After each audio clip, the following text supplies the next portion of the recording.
नमस्कार दोस्तों, welcome to PK classes. दोस्तों आज देखेंगे can do reactor introduction, parts and working, advantages and disadvantages. तो कैन डू रिएक्टर्स हमारा न्यूक्लियर रिएक्टर है, जिसमें कैन डू रिएक्टर्स का मतलब क्या है एंड इसको हम कैन डू रिएक्टर्स क्यों बोलते हैं। तो दोस्तों जैसे कि कैन डू, फर्स्ट CAN का मतलब होता है कैनेडियन, कनाडा। मीन्स ये जो रिएक्टर था, इस रिएक्टर को डेवलप किया था, बनाया था किसने? कनाडा ने। कनाडा ने इस रिएक्टर्स को इंट्रोड्यूस किया, डेवलप किया, जिसमें first two CAN means Canada, D means deuterium and U means uranium. तो ड्यूटेरियम जो है, deuterium use as a moderators and uranium use as a fuel. यहाँ पे यूरेनियम फ्यूल के रूप में उपयोग किया जाता है एंड ड्यूटेरियम है जो मॉडरेटर के रूप में उपयोग करते हैं। अब दोस्तों जो CANDU stand for Canada deuterium uranium. It is a Canadian pressurized heavy water reactor. यह एक Canadian pressurize heavy water reactor है, design use to generate electric power. इसको जो डिजाइन किया गया है वो इलेक्ट्रिक पावर को प्रोड्यूस करने के लिए बनाया गया है, इलेक्ट्रिक पावर को जनरेट करने के लिए बनाया गया है। And can do reactors were first develop in the late 1950s and 1960 by a partnership between Atomic Energy of Canada Limited। Means जो एटॉमिक रिसर्च सेंटर है कनाडा का, एटॉमिक एनर्जी सेंटर है लिमिटेड, इसने मिलके 1950-60 में ये जो कैन डू रिएक्टर्स है इसको सबसे पहले डेवलप किया था। ठीक। अब दोस्तों जो भी छात्र पीके क्लासेस में फर्स्ट टाइम है, जो अभी भी पीके क्लासेस से नहीं जुड़े हैं, वह चैनल को सब्सक्राइब करें एंड वीडियो को लाइक करें, जिससे आने वाला लेटेस्ट वीडियो आपको समय से मिल सके। अब ये वर्क कैसे करता है, अब हम इसकी वर्किंग देखेंगे। तो वर्किंग देखने से पहले दोस्तों इसके पार्ट्स जो हैं, पार्ट्स में आपका टरबाइन, लो प्रेशर टरबाइन है एंड हाई प्रेशर टरबाइन है। Here steam expand in two turbines, low pressure and high pressure. तो turbines are work generating device that rotate with the help of steam. Condenser, condensers used for condensing water या condensing steam that exit from the turbines. ठीक।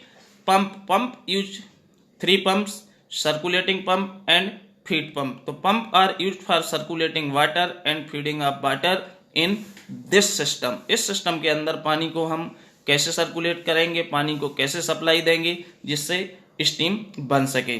इसके बाद heat exchanger, heat exchanger are exchange heat from nuclear fusion, nuclear reactor and heat to water. ठीक। Generator, generator are converting device that convert mechanical energy into electrical energy and pressurize fuel tips. तो these are the main components of the CANDU reactors. अब ये कैसे काम करता है, इसकी working के बारे में जानेंगे। तो इसमें दोस्तों प्राइमरी एंड सेकेंडरी 2 सर्किट होते हैं। जैसे कि आपका जो प्राइमरी एंड सेकेंडरी सर्किट है, प्राइमरी सेकेंडरी सर्किट में ये हमारा प्राइमरी सर्किट है और इस साइड वाला हमारा ये सेकेंडरी सर्किट होता है। अब इसमें 2 हीट एक्सचेंजर लगे हुए हैं, स्टीम कलेक्टर्स लगे हुए हैं, कोर्स है एंड प्रेशराइज फ्यूल टिप्स हैं। तो इसमें क्या है कि जो ये वाली टिप्स हैं ये हमारे बंडल्स होते हैं, ये टिप्स होती हैं जिसके अंदर हमारा जो वर्किंग फ्यूल यूरेनियम हम यूज करते हैं, इसमें फिजनेबल रिएक्शंस होते हैं। रिएक्शंस होने के बाद लार्ज अमाउंट में हीट प्रोड्यूस होती है, हीट उत्पन्न होती है, और जब इसके अंदर से वाटर हमारा सर्कुलेट होता है तो हीट एक्सचेंज होती है। हीट एक्सचेंज होने के बाद वाटर हमारा हीट हो जाता है, गर्म होता है। तो गर्म होने के बाद वाटर कहाँ पहुँचता है? स्टीम कलेक्टर्स में जाता है।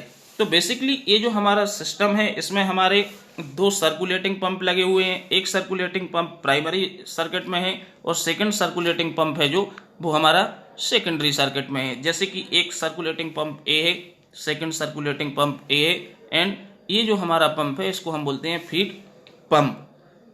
तो जब भी हमारा फीड पंप जो वाटर है, वाटर ये फीड करेगा, तो फीड वाटर जो जाएगा ये हमारा एक तो प्राइमरी सर्किट में पहुंचेगा, इस रास्ते से मूव होते हुए ये प्राइमरी सर्किट में जा रहा है, और यहाँ से वाटर मूव होते हुए हमारा ये सेकेंडरी सर्किट में पहुंचता है, जहाँ पे फिजनेबल रिएक्शंस होने के कारण हीट क्रिएट होती है एंड ये हीट हमारी हीट एक्सचेंजर से क्या होती है, हीट एक्सचेंज होती है। हीट एक्सचेंज होने के बाद जो हमारा सर्कुलेटिंग पंप है ये हमारा हैवी वाटर्स के लिए और हमारा प्राइमरी सर्किट में वाटर के लिए क्या करता है, सर्कुलेट करता है। सर्कुलेट करने के बाद जो भी स्टीम फॉर्मेशंस होती है ये स्टीम हमारी प्राइमरी सर्किट के हीट एक्सचेंजर से स्टीम कलेक्टर में जाती है इस वाले में, एंड सेकेंडरी हमारा जो सर्किट है इससे हमारा इस वाले में स्टीम कलेक्ट होती है। एंड दोनों स्टीम कलेक्ट होने के बाद फाइनली हमारी एक रूट से एक लाइन से आगे मूव करती है किसके लिए, टरबाइंस के लिए। तो जब यहाँ जो स्टीम फार्म होती है, स्टीम फार्म होने के बाद ये स्टीम हमारी किस में पहुँचती है, सबसे पहले हाई प्रेशर टरबाइन में जाएगी, क्योंकि ये जो स्टीम इनिशियल होगी, इनिशियल स्टीम का जो टेम्परेचर एंड प्रेशर होगा वो काफ़ी हाई होगा। तो सबसे पहले हमारी हाई प्रेशर टरबाइन में स्टीम जाके इसको रोटेट करेगी, एक्सपेंड होगी, तो इसका जो प्रेशर है स्टीम का ये थोड़ा सा कम हो जाएगा, रिड्यूस हो जाएगा। तो सेकंड जब इससे स्टीम हमारी बाहर निकलेगी हाई प्रेशर टरबाइन से, तो ये स्टीम मूव करते हुए हमारी लो प्रेशर टरबाइन में जाएगी और इसके बाद लो प्रेशर टरबाइन को भी रोटेट करेगी और इसमें एक्सपेंड होगी। तो यहाँ पे जो स्टीम होती है ये स्टीम हमारी सबसे पहले किस में चेंज हो गई, मैकेनिकल वर्क में, क्योंकि हम टरबाइन की शाफ्ट को रोटेट कर रहे हैं, टरबाइन्स को घुमा रहे हैं किससे, स्टीम की हेल्प से। इसके बाद ये जो हमारी टरबाइन की शाफ्ट है ये हमारी आगे मूव होके किससे, जनरेटर से कनेक्टेड होती है। तो जनरेटर क्या करता है, ये हमारा बिजली बनाता है, मीन्स ये इलेक्ट्रिसिटी को जनरेट करता है। तो ये हमारी यहाँ पे इलेक्ट्रिसिटी जनरेट हुई, जनरेट होने के बाद जो लो प्रेशर स्टीम टरबाइन से हमारी जो स्टीम बाहर निकलेगी, एग्जिट होगी, तो इस स्टीम को हम कहाँ पे, कंडेंसर के अंदर भेजते हैं, कंडेंसर के अंदर सप्लाई करते हैं। तो जहाँ पे कंडेंसर का काम क्या होता है, इस स्टीम को कंडेंस करना, मीन्स ठंडा करना।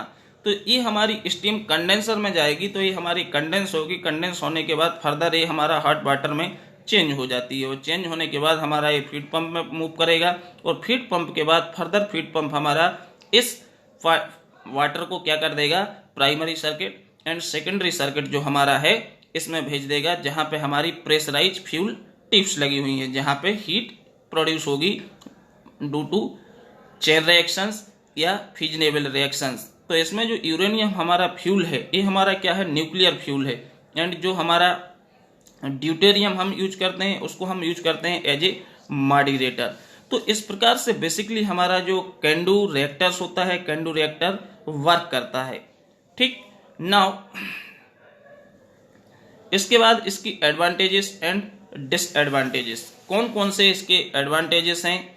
तो कैंडू रिएक्टर जो है इसकी एडवांटेजेस की यदि हम बात करें तो सबसे पहले enriched fuel is not required, means हमें कैंडू रिएक्टर में इनरिच्ड फ्यूल की आवश्यकता नहीं पड़ती है।